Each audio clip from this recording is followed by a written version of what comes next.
What's up everyone, Kobe Cheese here with another my How to Not Win at League of Legends series. This time I am going to be spectating a match with one of my friends in the lower, I think, gold elo range. And so we can talk about some of the mistakes that are happening, and this is now at about 18.5 minutes. So a lot of the laning phase is over with, which it was fairly even for the most part at that point. You'll see that the red team is slightly ahead, mostly due to CS advantage as well as a they just took the last dragon. Now, there is an opportunity for blue to go ahead and group up. They've taken the top two turrets, so you'll notice that Aatrox has been doing quite well there.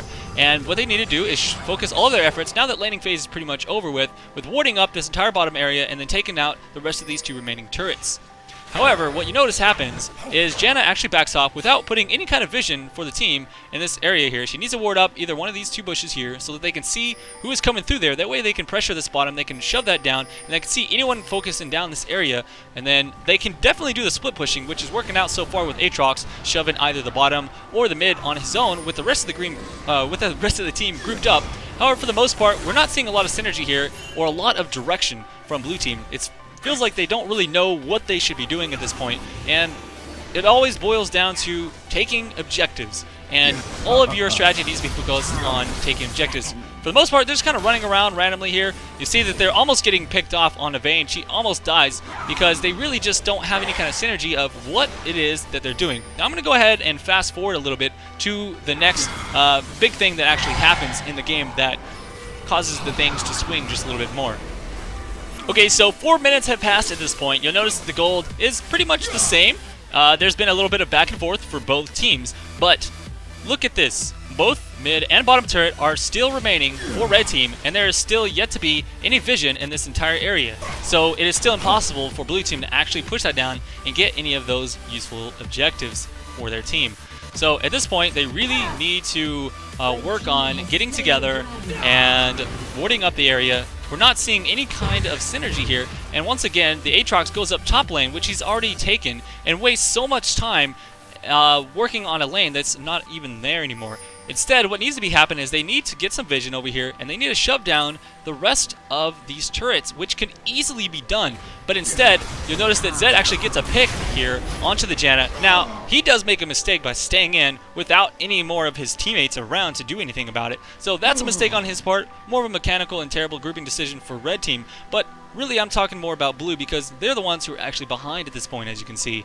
So instead of sending one or two people up to a lane that's already been dominated, they need to start focusing on getting control of this map. We finally do have a pink ward going down, but really it's just not enough vision for them to actually make any progress in this match. So let's move on to the next situation here at just a few more seconds. Now I'm going to speed this up because it's right here at around 25:56. So at this point, there is a pick that happens on the top lane, and you'll notice that they use all of their ultimates and stuff, and in the meantime there is there's pushing here by two people. Let me just, sorry, I skipped it a little bit too much. You'll see during that there's actually a push here with Aatrox down. There's a push here by two people onto the mid turret, and they have no vision of anywhere else in the area. Janna running around randomly looking for removing wards, which is fine, but not whenever we're pushing mid turrets.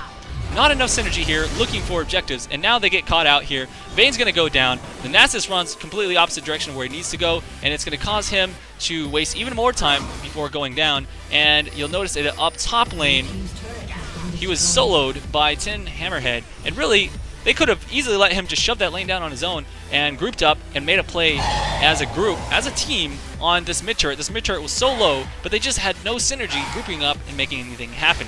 So let's look into the next situation here, which happens just a little bit further.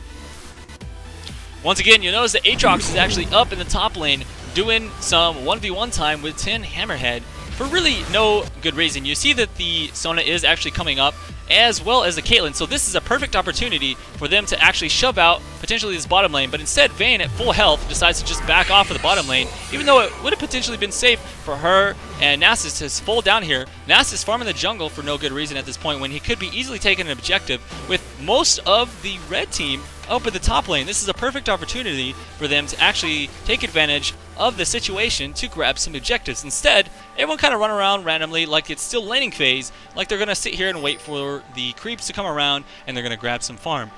this is not going to help the team win, and overall, this back and forth kind of not knowing exactly what they're supposed to do is causing them to get further and further behind. As the game goes on, there's already all of these objectives down by red team, and they can easily take control of the map. And let's just switch back around to see that they're still getting these picks off because there is no vision anywhere useful for them to actually continue pushing out and making plays. And this allows red team to just continually go anywhere that they want without really anything, any kind of response in return. And their lead just gets further and further as time goes on. Now, after that happens, the decision to not pressure anything and to split push up in an already unwarded area that you can see enemies walking into that cause Vayne to get picked out there. Just barely the Aatrox comes back, and in the meantime, they're still doing the Baron here. And now that they have the Baron, they can easily push back in. Blue team comes back in. They don't have their Vayne, and after the Baron is in, they still decide to engage, even though that red team has got their entire team here. And they've already grabbed the Baron, but they still decide to stick around and try and make a play, which they obviously cannot, being this far behind with only 4 versus a 5-man team that's, like I said, ahead. And that allows them to grab an ace here and finish off for the win. So, lesson of the day is focus on objectives. You need, if you're going to split push, that's fine for the most part, as long as you match one person split push with another 4-man split push in another lane. You can't call it a split push if you only have one person pushing a lane while the rest of your team is farming the jungle and not warning up properly for that split push to be effective, and you're not taking any additional objectives. Overall, blue team had an extremely easy win, if you ask me, based on the situation and the way that red team was playing this game, but the lack of vision and the lack of grouping together cost them this match. And even though people sometimes pick support and they say, oh, I'm just support, there's nothing really I can do to win this game, I have to say that the lack of vision from this Janna, and potentially maybe could have used the fact that, well, I'm a support, I can do some leadership here. Whenever I play supports, I like to rally the team. I say, hey guys, let's go do this. We got Aatrox up top, let's all go to the bottom and take that objective. Since they're going to send 3 guys up there to focus him down, that means we can essentially 4v2 whoever comes to stop us at bottom, and we're going to take a free turret, and if they try and stop us, we're going to take some kills on top of that. And that's how you turn games around in solo queue. But that's it for now. Just a quick video showing you guys some of the huge overall team objective oriented mistakes that people are making in these games that cause them to eventually lose. So thank you guys, I'll see you around for the next one. I'm Colby Cheese, peace out.